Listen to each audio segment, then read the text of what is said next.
ওম নমো ভগবতে বাসুদেবায়। ওম নমো ভগবতে বাসুদেবায়। ওম নমো ভগবতে বাসুদেবায়। ওম তৎসৎ। শ্রীমদ্ভাগবত পুরাণ চতুর্থ স্কন্ধ প্রথম অধ্যায় মনুকন্যাদের বংশাবলী শ্লোক 1 অনুবাদ 1।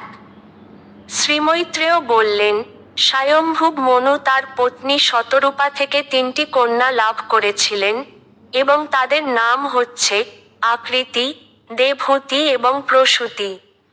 2 আকৃতির 2জন ভাই ছিল, কিন্তু তা সত্ত্বেও স্বয়ম্ভুব মনু এই শর্তে তাকে প্রজাপতি রুচির হস্তে সম্প্রদান করেছিলেন যে, তার থেকে যে পুত্রের জন্ম হবে, তাকে মনুর কাছে তার পুত্ররূপে ফিরিয়ে দেওয়া হবে। তার পত্নী শতরূপা এই শর্তটিকে অনুমোদন করেছিলেন।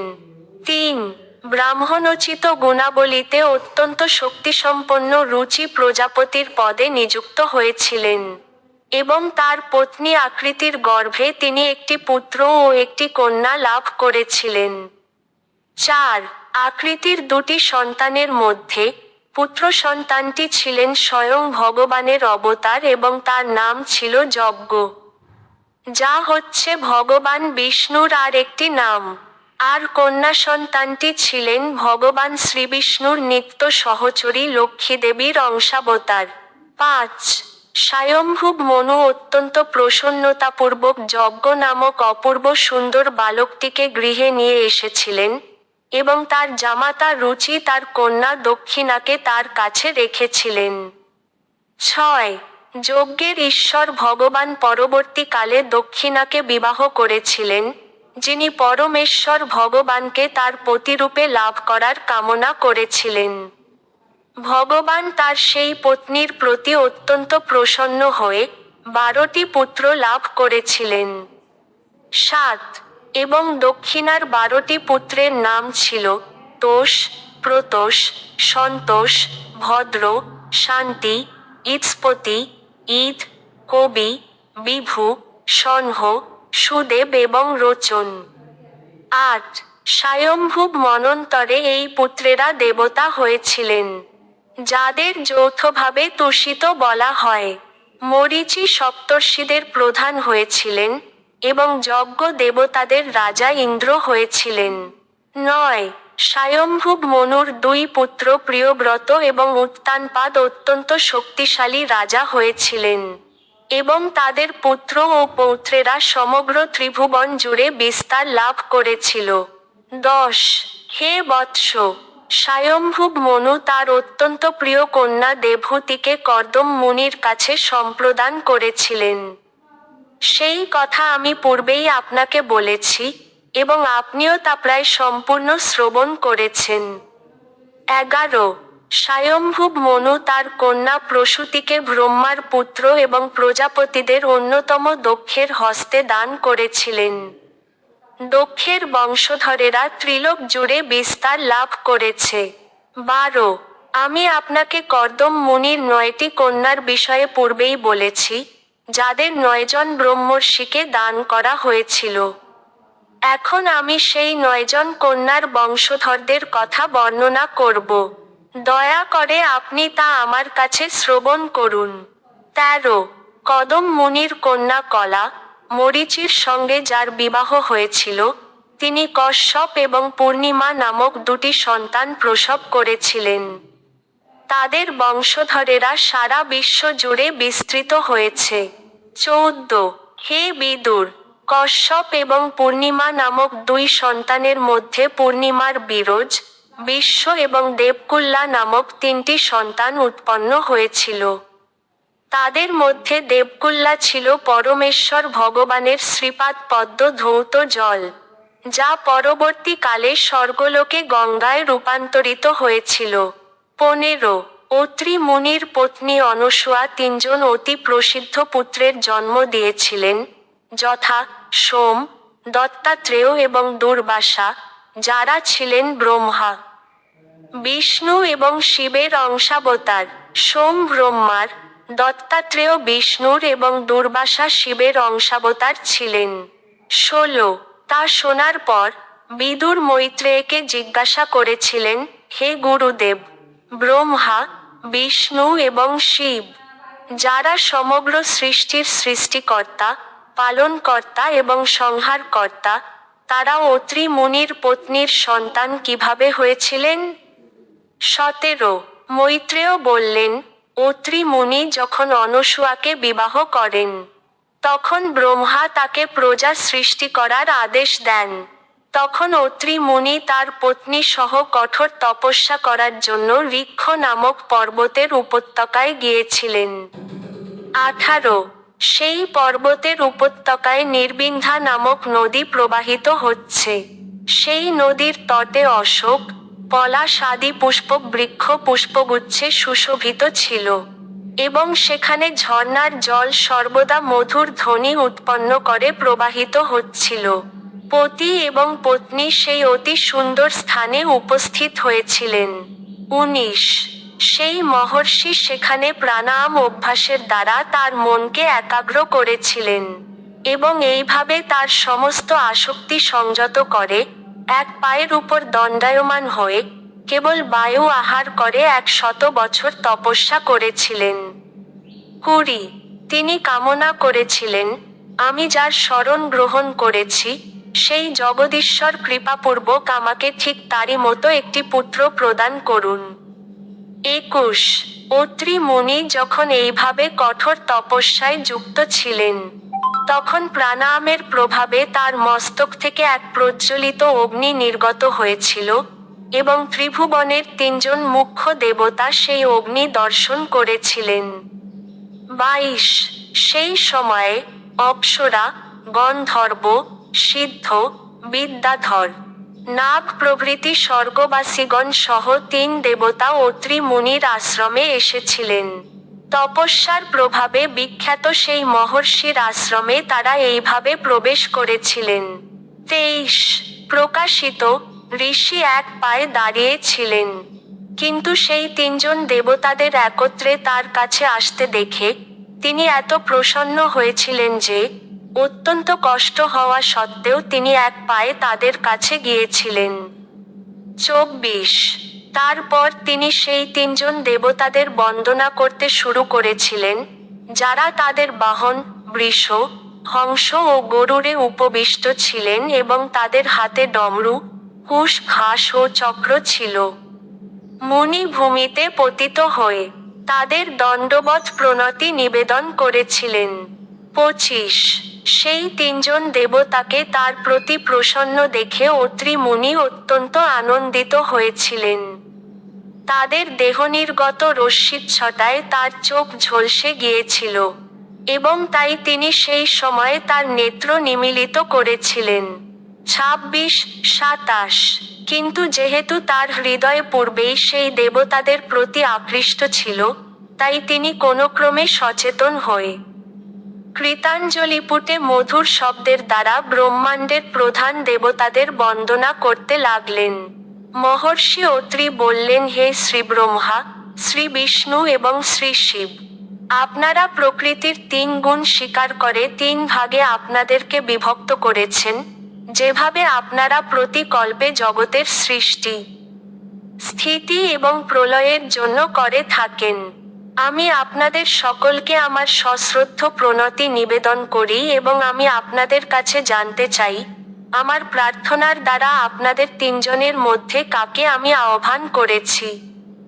28 আমি পরমেশ্বর ভগবানের মতো পুত্র লাভের বাসনা করে তাকে আহ্বান করেছি, এবং আমি কেবল তারই কথা চিন্তা করেছি। কিন্তু যদিও তিনি মানুষের মনের কল্পনার অতীত, তবুও আপনারা 3 জন এখানে এসেছেন। দয়া করে আমাকে বলুন কিভাবে আপনারা এসেছেন, কারণ সেই বিষয়ে আমি অত্যন্ত সংশয়াচ্ছন্ন হয়েছি। 29 মহর্ষি মৈত্রেয় বললেন, অত্রি মুনির সেই কথা শুনে 3 জন মহান দেবতা মৃদু হেসেছিলেন, এবং তারা মধুর স্বরে উত্তর দিয়েছিলেন। 30 3 জন দেবতা অত্রি মুনিকে বললেন, হে ব্রাহ্মণ, তুমি সত্য সংকল্প, এবং তাই তুমি যা চেয়েছ তা হবে, তার কোন অন্যথা হবে না। আমরা সকলেই সেই পুরুষ যার ধ্যান তুমি করেছ, এবং তাই আমরা সকলে তোমার কাছে এসেছি। 31 আমাদের শক্তির অংশ স্বরূপ পুত্র তুমি লাভ করবে। এবং যেহেতু আমরা তোমার সর্বাঙ্গীন মঙ্গল কামনা করি, তাই তোমার সেই পুত্রেরা সমগ্র জগৎ জুড়ে তোমার যশ বিস্তার করবে। 32 এইভাবে অত্রি মুনিকে তার অভিলষিত বর প্রদান করে সেই তিনজন সুরেশ্বর ব্রহ্মা, বিষ্ণু এবং মহেশ্বর সেই দম্পতির দৃষ্টিপথ থেকে অন্তর্হিত হয়ে গেলেন। 33 তারপর ব্রহ্মার অংশ থেকে সোমের জন্ম হয়েছিল, বিষ্ণুর অংশ থেকে মহাযোগী দত্তাত্রেয়র জন্ম হয়েছিল এবং শঙ্করের অংশ থেকে দুর্বাসার জন্ম হয়েছিল। এখন আপনি আমার কাছ থেকে অঙ্গিরার অনেক পুত্র সম্বন্ধে শ্রবণ করুন। 34 অঙ্গিরার পত্নী শ্রদ্ধা 4টি কন্যার জন্ম দিয়েছিলেন, যাদের নাম ছিল সিনিবালি, কুহ, রাকা এবং অনুমতি। 35 এই 4টি কন্যা ব্যতীত তার আরও 2টি পুত্র হয়েছিল। তাদের একজনের নাম উতথ্য এবং অন্যজন হচ্ছেন পরম বিদ্বান বৃহস্পতি। 36 পুলস্ত্য তার পত্নী হবির্ভুর মাধ্যমে অগস্ত্য নামক এক পুত্র লাভ করেছিলেন, যিনি পরবর্তী জন্মে দহাগ্নি হয়েছিলেন। তাছাড়া পুলস্ত্যের আর একটি মহান সাধু প্রকৃতির পুত্র হয়েছিল, যার নাম ছিল বিশ্রবা। 37 বিশ্রবার 2 পত্নী ছিলেন। প্রথম পত্নী ইরবিরা থেকে যক্ষপতি কুবেরের জন্ম হয়েছিল এবং অন্য পত্নী কেশিনী থেকে রাবণ, কুম্ভকর্ণ ও বিভীষণ, এই 3 পুত্রের জন্ম হয়েছিল।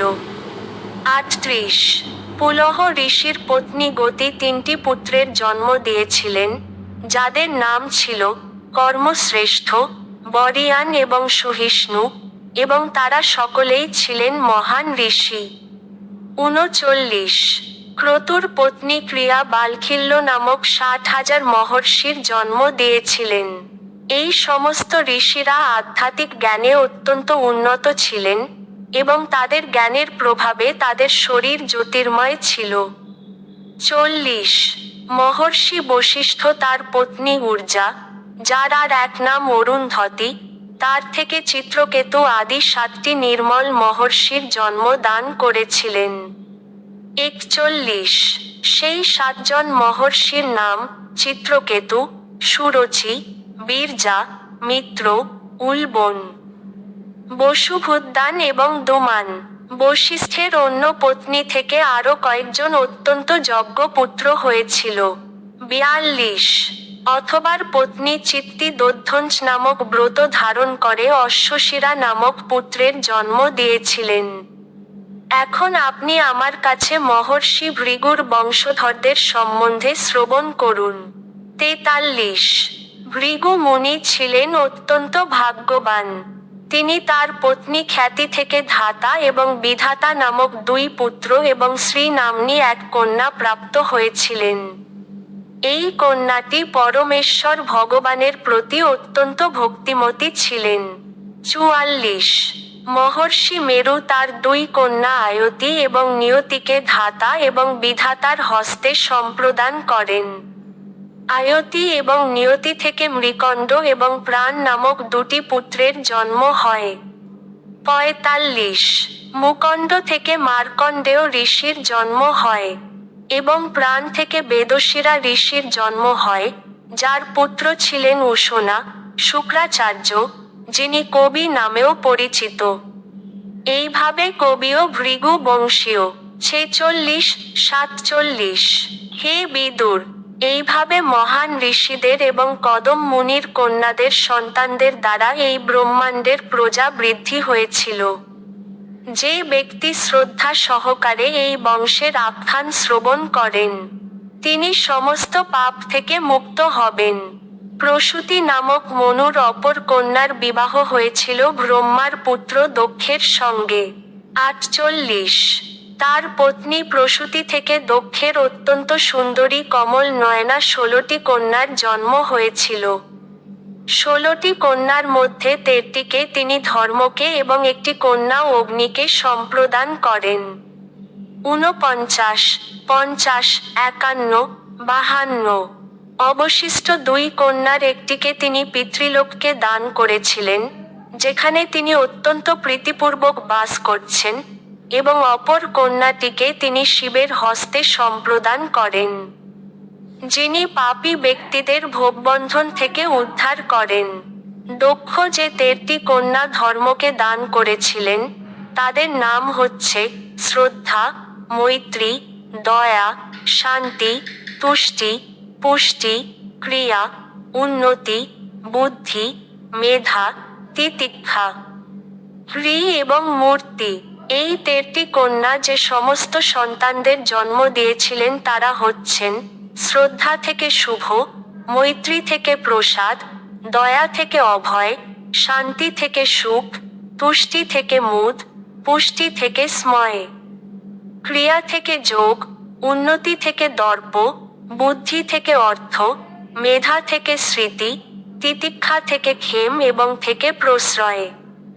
সমস্ত সদ্গুণের আধার মূর্তি পরমেশ্বর ভগবান শ্রীনর নারায়ণের জন্ম দিয়েছিলেন।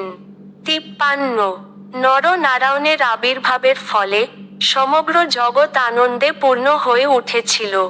সকলের মন প্রশান্ত হয়েছিল, এবং এইভাবে সর্বত্র বায়ু, নদীসমূহ, পর্বতসমূহ অত্যন্ত মনোহর হয়েছিল। 54 55 স্বর্গলোকে বাজনা বাজতে শুরু করেছিল, এবং আকাশ থেকে পুষ্প বৃষ্টি হয়েছিল। ঋষিরা প্রসন্ন হয়ে বৈদিক স্তব উচ্চারণ করেছিলেন, গন্ধর্ব এবং কিন্নরেরা গান গাইতে শুরু করেছিলেন, এবং স্বর্গের অপ্সরারা নাচতে শুরু করেছিলেন। এইভাবে নরনারায়ণের আবির্ভাবের সময় সমস্ত মঙ্গলসূচক লক্ষণ দেখা গিয়েছিল। সেই সময় ব্রহ্মা আদি মহান দেবতারাও শ্রদ্ধা সহকারে তাদের প্রার্থনা নিবেদন করেছিলেন। 56 দেবতারা বললেন, আমরা পরমেশ্বর ভগবানকে আমাদের সশ্রদ্ধ প্রণতি নিবেদন করি, যিনি তার বহিরঙ্গা শক্তিরূপে এই জগৎ সৃষ্টি করেছেন। বায়ু এবং মেঘ যেমন অন্তরিক্ষে অবস্থিত, এই সৃষ্টিও তেমন তার মধ্যে অবস্থিত। এখন তিনি নর-নারায়ণ ঋষিরূপে ধর্মের গৃহে আবির্ভূত হয়েছেন। 57 বিশুদ্ধ প্রামাণিক শাস্ত্র বেদের দ্বারা যাকে জানা যায় এবং যিনি জড় জগতের দুঃখ দুর্দশার নিবৃত্তির জন্য শান্তি এবং সমৃদ্ধি সৃষ্টি করেছেন, সেই পরমেশ্বর ভগবান দেবতাদের উপর তার কৃপাপূর্ণ দৃষ্টিপাত করুন। তার কৃপাপূর্ণ দৃষ্টিপাত লক্ষ্মী দেবীর আলয়ে নির্মল পদ্মের সৌন্দর্যকেও অতিক্রম করে। 58 মৈত্রেয় বললেন, হে বিদুর, নর-নারায়ণ ঋষিরূপে আবির্ভূত পরমেশ্বর ভগবান এইভাবে দেবতাদের বন্দনার দ্বারা পূজিত হয়েছিলেন। ভগবান তখন তাদের উপর তার কৃপাপূর্ণ দৃষ্টিপাত করেছিলেন এবং তারপর গন্ধমাদন পর্বতে চলে গিয়েছিলেন। 59 সেই নর-নারায়ণ ঋষি, যারা হচ্ছেন শ্রীকৃষ্ণের অংশ প্রকাশ, সম্প্রতি তারা ভূভার হরণের জন্য যদু এবং কুরু বংশে কৃষ্ণ ও অর্জুন রূপে আবির্ভূত হয়েছেন। 60 অগ্নিদেব তার পত্নী সাহাতে পাবক, পরমান এবং সূচি নামক 3টি সন্তান উৎপাদন করেছিলেন, যারা যোগাগ্নিতে নিবেদিত আহুতি ভোজন করেন। 61 এই 3 পুত্র থেকে 45 বংশধরের জন্ম হয়েছে, এবং তারাও হচ্ছেন অগ্নিদেব, পিতা এবং পিতামহ সহ অগ্নিদেবের সংখ্যা মোট 49। 62 নির্বিশেষবাদী ব্রাহ্মণদের যোগাগ্নিতে অর্পিত আহুতির ভোক্তা এই 49 জন অগ্নিদেবতা। 63 অগ্নিসাত্ত্ব, বর্হিষোদ, সৌম্য এবং আজ্যপগণ হচ্ছেন পিতা, তারা সাগ্নিক অথবা নিরগ্নিক। এই সমস্ত পিতৃদের পত্নী হচ্ছেন রাজা দক্ষের কন্যা সধা। 64 সধা, যাকে পিতৃদের সম্প্রদান করা হয়েছিল, তার বয়ুনা এবং ধারিণী নামক 2টি কন্যা হয়। তারা উভয়ই ছিলেন নির্বিশেষবাদী এবং দিব্য ও বৈদিক জ্ঞানে পারদর্শী। 65 সতী নামক ষোড়শতম কন্যাটি ছিলেন শিবের পত্নী। তিনি যদিও সর্বদা শ্রদ্ধা সহকারে তার পতির সেবায় যুক্ত ছিলেন, তবুও তার কোন পুত্র হয়নি। ৬৬ শিব নির্দোষ হওয়া সত্ত্বেও সতীর পিতা দক্ষ তার নিন্দা করতেন। তাই প্রৌরত্ব প্রাপ্তির পূর্বেই সতী যোগ প্রভাবে তার দেহত্যাগ করেছিলেন। ইতি শ্রীমদ্ভাগবতের চতুর্থ স্কন্ধের মনুকন্যাদের বংশাবলী নামক প্রথম অধ্যায়। সম্পাদনায় ঋষিকেশ নাথ।